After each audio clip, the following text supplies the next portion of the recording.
So hello everyone, आज चाहिँ म बिजनेस म्याथमेटिक्सको यो 20 मार्क्समा आउने खाली क्वेसन सल्भ गर्न गइरहेको छु हैन। अब धेरैलाई लाग्न सक्छ कि यो 20 मार्क्समा आउँछ क्वेसन गाह्रो होला, तर गाह्रो हुँदैन। यो क्वेसन हल्का लेन्दी हुन्छ तर क्वेसन एकदम सिम्पल र इजी हुन्छ। गर्न जान्यो भने एकचोटी दुईचोटी प्र्याक्टिस गर्यो भने मजाले सकिन्छ। 20 मार्क्स स्योर आउँछ। ल अब सल्भ गरौँ है त। त्यसको लागि पहिला क्वेसन पढौँ। क्वेसनले हामीले के भनेको त, if the demand function of a company is given by P equals to 100 minus Q and its cost function is given by C is equals to 100 plus 5Q plus 4Q square, where P and Q are price and quantity of goods respectively. त्यसपछि हामीले के निकाल भनेको त, write down the revenue function, profit function अनि revenue maximum कति बेला हुन्छ, प्रॉफिट मैक्सिमम कति बेला हुन्छ अनि यिनीहरुको ब्रेक इभन पोइन्ट कति हो त, त्यो निकाल भनेको। बस हामीलाई यति निकाल भनेको। त्यसको लागि पहिला हामीले के गर्नु पर्यो त, गिवन लेख्नु पर्यो। गिवन हाम्रो price P equals to 100 minus Q छ अनि हाम्रो C भनेको टोटल कस्ट TC कति दिएर रहेछ त हामीलाई 100 plus 5Q plus 4Q square. अहिले चाहिँ हामीलाई TC एकदम ठ्याक्कै कस्ट हाम्रो कस्ट फंक्शन भनेर यति नै दिएको छ, तर कुनै बेला हामीलाई TC नदिएर फिक्स्ड कस्ट र भेरिएबल कस्ट दिन्छ अनि हामीले TC निकाल्न पर्छ। त्यो बेला चाहिँ के गर्ने त, TC equals to fixed cost plus variable cost. यति गरेपछि हाम्रो के आउँछ, TC आउँछ। अहिलेलाई हामीले क्वेसनले यही दिए, अब हामीले यसरी नै गर्छौं। ल अब हाम्रो यहाँ P भनेको कति भयो त, प्राइस भयो, Q भनेको क्वान्टिटी भयो। क्वेसनले हामीलाई के निकाल्न भन्ने थियो त, क्वेसनले हामीलाई भन्ने थियो रेभिन्यू फंक्शन निकाल्ने, प्रॉफिट फंक्शन निकाल्ने भन्थ्यो हैन। अब हामी रेभिन्यू फंक्शन निकाल्नतिर लागौं। रेभिन्यू फंक्शन कति हुन्छ त, अब रेभिन्यू R बराबर यसको फर्मुला के हो त, रेभिन्यू भनेको P इन्टु Q हैन। अब P हामीलाई कति दिएछ 100 माइनस Q छ अनि Q हाम्रो भयो। अब यसलाई सल्भ गर्दा कति हुँदै भयो त 100Q माइनस Q स्क्वायर। यो हाम्रो के हो त, यसलाई के भन्छ, रेभिन्यू फंक्शन। त्यसपछि अब हामीलाई अर्को फंक्शन के सोध्यो, प्रॉफिट फंक्शन। प्रॉफिट फंक्शन, अब प्रॉफिट फंक्शन निकाल्नेलाई के गर्नुपर्छ त, हामीले revenue total revenue minus total cost गर्दिनी। टोटल रेभिन्यू हामीले अघि भर्खर कति निकाल्यौं 100Q माइनस Q स्क्वायर। त्यसपछि फेरि फर्मुलाको माइनस अनि हाम्रो TC को भ्यालु कति छ त 100 plus 5Q plus 4Q square. ल अब हामीले यसलाई सल्भ गर्दिनी 100Q माइनस Q स्क्वायर। अब यो माइनसले सबैलाई खोल्नी, कति हुने भयो त, माइनस को प्लस हुने भयो, प्लस को माइनस हुने भयो, minus 5Q minus 4Q square. अब मिल्नेलाई हामीले सल्भ गर्ने। यो माइनस छ, यो माइनस छ, माइनस माइनस कति हुने भयो, प्लस हुने भयो 6 स्क्वायर।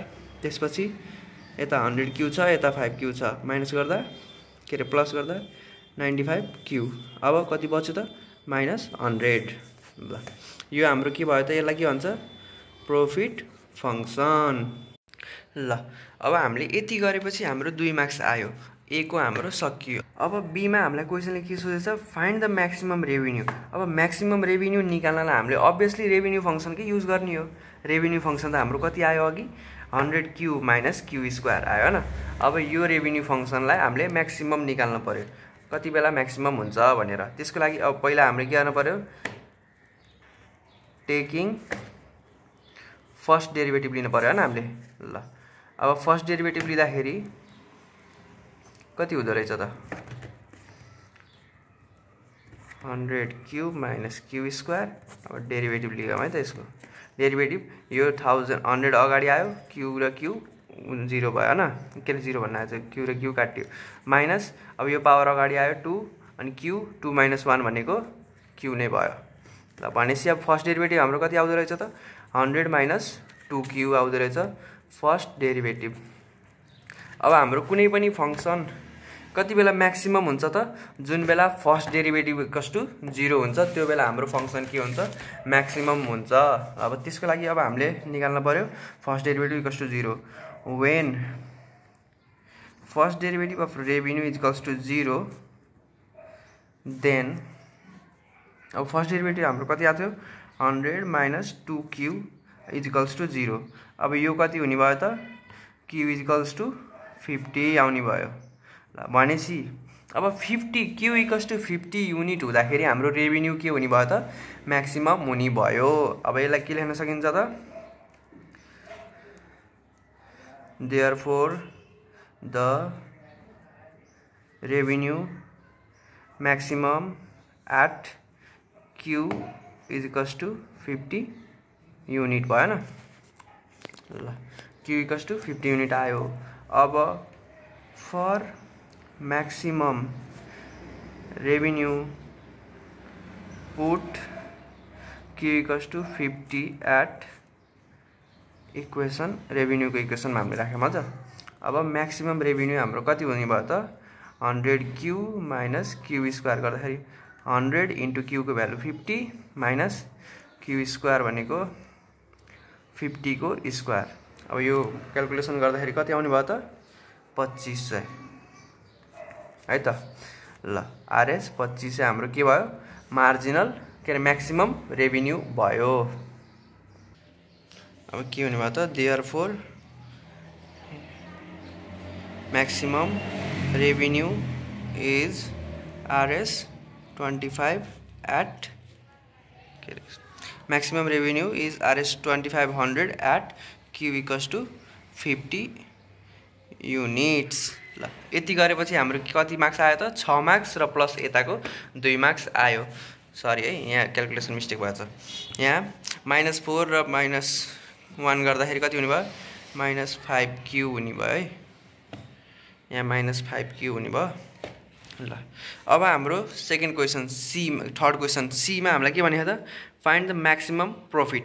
अब म्याक्सिमम प्रॉफिट को लागि अघि जस्तै हामीले अभियसली प्रॉफिट फंक्शन को यूज गरेर म्याक्सिमम प्रॉफिट निकाल्न पर्ने भयो।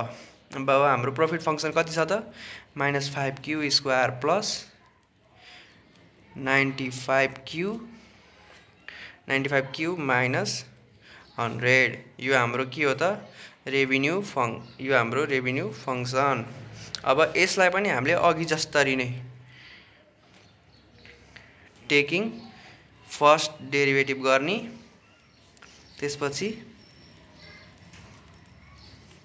कति हुन्छ त यसको फर्स्ट डेरिभेटिभ हेरौँ है त 5Q square plus 95Q minus 100 divide by Q।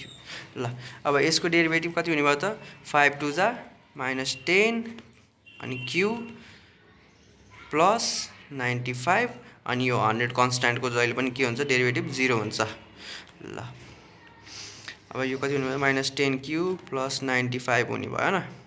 अब यसको पनि हामीले के निकाल्न पर्यो यो हामीले अघि पोइन्ट निकाले थियौं नि यो पोइन्टलाई के भन्छ क्रिटिकल पोइन्ट भन्छ कहिलेकाहीँ स्टेशनरी पोइन्ट पनि भन्छ हैन।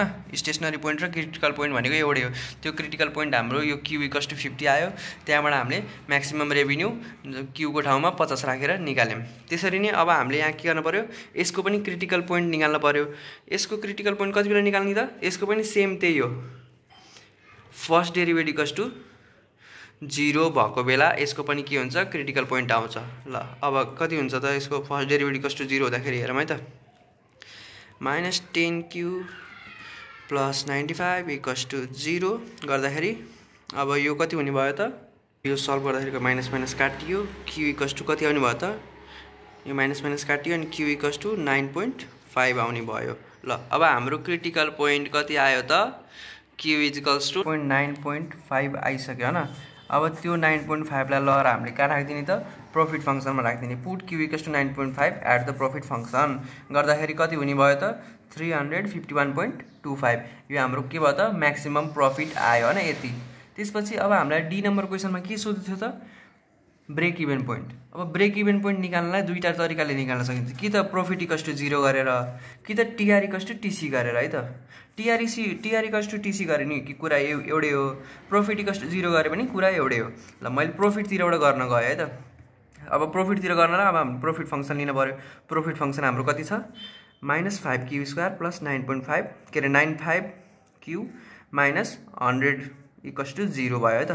अब यसलाई मैले क्वाड्रेटिक इक्वेसनबाट सल्भ गर्छु है त फ्याक्टराइज गर्न सजिलो अब हुन्छ कुनै यस्तो उस भयो भने सिधै मैले यो यसरी गरे नि छिटो आउँछ अनि सजिलो पनि हुन्छ आफुलाई क्याल्कुलेसन गरे सकियो। ल मैले फर्मुला युज गरेँ है, कम्पेयर गरेँ ax square plus bx plus c ले a हाम्रो कति हुने भयो त -5 हुने भयो, b हाम्रो 95 अनि c हाम्रो -100। अब फर्मुला हाम्रो q equals to -b plus minus √100b square minus 4ac upon 2a। ल सबै भ्यालु यसरी पुट गरिदिने अनि त्यसपछि क्याल्कुलेट गर्ने है त। ल √100 95 स्क्वायर माइनस 4 इन्टु -5 इन्टु -100 गर्दाखेरि हाम्रो 95 प्लस माइनस 5 √281 अनि तल हाम्रो कति बन्यो -10 हुने भयो। ल अब हामीले q equals to either q equals to एकचोटि पोजिटिभ लिने एकचोटि नेगेटिभ भ्यालु लिने है त। अब मैले एकचोटि पोजिटिभ भ्यालु लिन्छु प्लस 5281 डिभाइड बाई -10 गरेँ।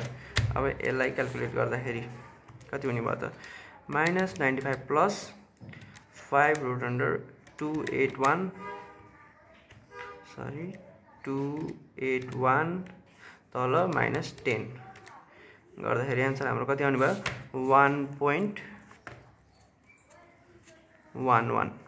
ल अब यो 1.1 लेखिने भयो, नत्र अब 1.18 छ भने 1.12 लेखिने भयो हैन। ल 1.2 नै लेखिदिएँ मैले। अब यसै गरी अब एकचोटि नेगेटिभ भ्यालु लिएर आइदर भयो or q equals to -95 plus minus बनाएछ -5281 -10 गर्दाखेरि यसको भ्यालु कति आउने रहेछ त। अब क्याल्कुलेसन गर्दाखेरि 17.88 आउँदो रहेछ।